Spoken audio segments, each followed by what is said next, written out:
loves, welcome back to my channel. Today I'm going to talk about 5 things that you can do in order to grow as an influencer on Instagram. You want to be able to catch the attention of brands and for them to eventually want to collaborate with you. So if this is something that interests you, then continue watching. Okay, so if you have 5,000 followers or less, it's going to be kind of hard to be noticed by brands because, like myself, since I am the owner of a business which is Wanderlush Boutique, brands like myself are looking for people that have a good amount of followers, real followers, and they have good engagement. These are things that we look for when we are looking for influencers. We want engagement and we want, you know, to see that the pictures get liked. So brands like myself ultimately want sales. They want to generate sales, and the way that they can do this, an avenue for them to do it, is through influencers. People that are following an influencer usually like that person and usually want to wear what they have worn if they like it, or go to the places that they have been to because it looks fun or, you know, cool or whatever. So that's the dynamic between a brand and an influencer. Ultimately, it wants sales, okay? And they see the influencer as a way for them to create those sales. Now, no influencer wakes up one day and has thousands of followers. Most influencers have started from the bottom, and that's how you have to see it. So that's where you have to start too. So if you have 5,000 followers or less, it does not mean that it's impossible for you to become an influencer. It just means that you need to take the necessary steps to get there. You have to start from the bottom. Tip number 1 is for you to have a niche. You need to pick a niche. A niche is something that you specialize in. A niche is something that you are known for. For example, there's a niche for fashion, for styling, for flat lace. There's a niche for makeup, which is, you know, people that love to do makeup. They love to play with makeup and they just post different makeup looks. They do tutorials. They will post, you know, products that they use, things like that. That is a niche. That's what you want. If you don't have a niche, then your followers or potential followers will not know what you're all about. From what I have learned from having my business and what I have seen with other people, to start, it is necessary for you to have a niche, okay? To be into something that you specialize in, so that people can know you for that.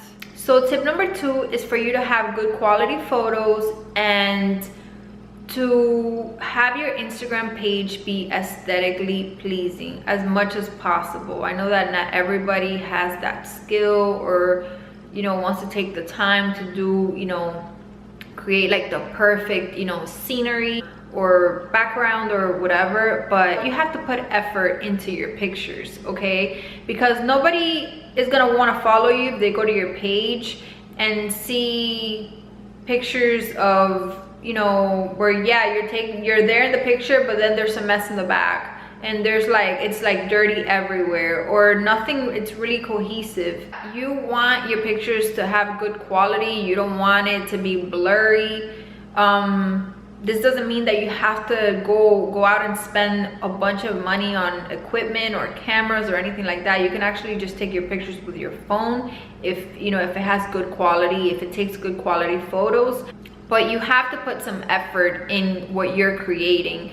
And you also want to make sure that the filter that you use is the same filter for every picture, because people can tell when you go to somebody's Instagram, the first thing that they see is the first 9 pictures. Like when they kind of scroll down, they'll see the first 9 pictures, and you want all those pictures, especially those pictures, to have like, to be kind of like, to kind of go together, you know. And one thing that kind of makes that happen is the filter that you use. And another tip that I can give you guys is when you're creating a picture, look at it and try to put yourself in the other person's shoes and try to see it from their perspective.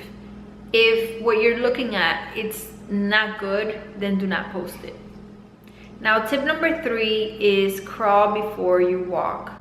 I get a lot of emails and a lot of DMs daily, every single day. I get these messages from girls asking to collaborate with my brand. I really wish that I could collaborate with them, but reality is that it just does not make sense. It doesn't make sense for me to collaborate with somebody that has very little following, and it's not really going to create sales for me.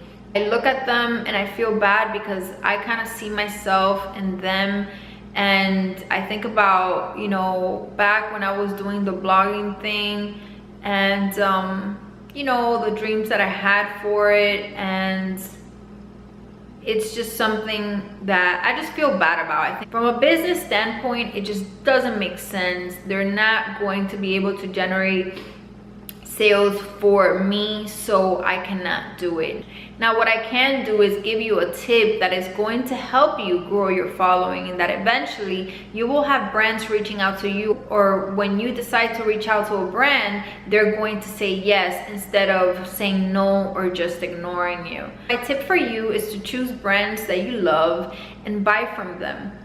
You have to start from the bottom, okay? So if you want to eventually grow your Instagram and you want to be an influencer, you're gonna have to do this. And once you buy from them, you're gonna want to take a picture, a good picture, wearing the item, and you need to tag them. You need to tag their company name and use their hashtags if they have any. This will open a door for you because the brand will see your picture, and if it's a good picture and it goes with the, that's another thing. You want to take a picture that kind of goes with the brand's aesthetic. So once they see your picture, they see that it's a good picture, they're most probably gonna want to repost it on their page.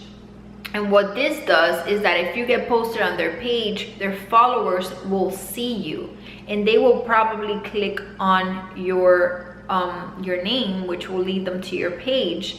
And if they like what they see, they may follow you. Not only that, but by getting reposted on their page, other companies could potentially see your picture and think that you would be a great match, you know, for them to collaborate with you. So, you know, it's a win-win situation. You support the brand that you love, they're, you know, reposting you, which is helping you. And that's how it all starts. I had a friend that she had, I don't know, I would say like 400 followers. She started buying clothes from these different stores, and one of them ended up reposting her, and she blew up. She blew up from that. People just started following her, and they liked the pictures that she was posting, and she just blew up. So what you need to do is, in the beginning, you have to buy from the brand. You have to buy from the brand, and you need to take good photos. You need to see like the aesthetic of the page, their page, and kind of like play with that when you're posting your photo like that. When they see it, they're like, damn, that looks good. I want to put it, you know, I want to repost it. You know, she looks great wearing it, so I'm gonna repost it on my page. And that's how it all gets started. So tip number 4 is for you to use hashtags. You have to use hashtags when you're posting your pictures. You have to use hashtags that go with what you just posted. Now, you're gonna want to switch your hashtags from time to time, because sometimes they stop working. I have no idea why they stop working, but it does happen. It's something that's happened with me, with my business. So you're gonna have to like switch it up every so often, so that, you know, you actually have like fresh hashtags that actually work. And another tip is that when using hashtags, you don't want to use some that are really, really big, like ones that have like millions of posts, because then your hashtag is going to get lost in the mix. and nobody's going to be able to see your picture, so it's going to be completely useless. So you want hashtags that are, I would say, less than 100,000 and more than 20,000. So not too small but not too big, you know what I mean? You want something like right between the 100,000 and the 20,000, I would say, for them to actually work. Okay, now tip number 5, which is the last one, is to be consistent. This is something that you have to do. In the beginning, you're probably not gonna see a lot of results, and that is okay. But you need to keep pushing, you need to keep posting, you need to keep creating, because eventually your Instagram, your account is going to grow. I cannot emphasize this enough. You have to just continue posting. Do not make the mistake of posting one day and then disappearing for a month and then posting again, because that it's not going to work for you. It just does not work. You have to be consistent. You have to find a way. You don't have to post every single day. You can post every other day or every 3 days, but don't take too long between posts, because that is going to be detrimental to your growth. Okay, be consistent, keep pushing, keep doing it, and you'll see that eventually you are going to get where you need to be, where you want to be. And one last thing, you need to believe in yourself. You need to believe that you can do anything and that you can make things happen. Without believing in yourself, it's just not gonna work. The first thing that needs to be right is your mind. So you have to believe that you can make it happen, and always look at other people that have made it as inspiration and kind of tell yourself, okay, if they can do it, I can do it too. So that is it, guys. These are the 5 tips that I have for you in order for you to start growing as an influencer. Give this video a thumbs up and subscribe to my channel. If you have any questions, just leave them down in the comment box and I will reply. Also, if you have any tips that you want to leave, go ahead. It'll be much appreciated, not only for me but for others. And until next time, I'll talk to you guys later.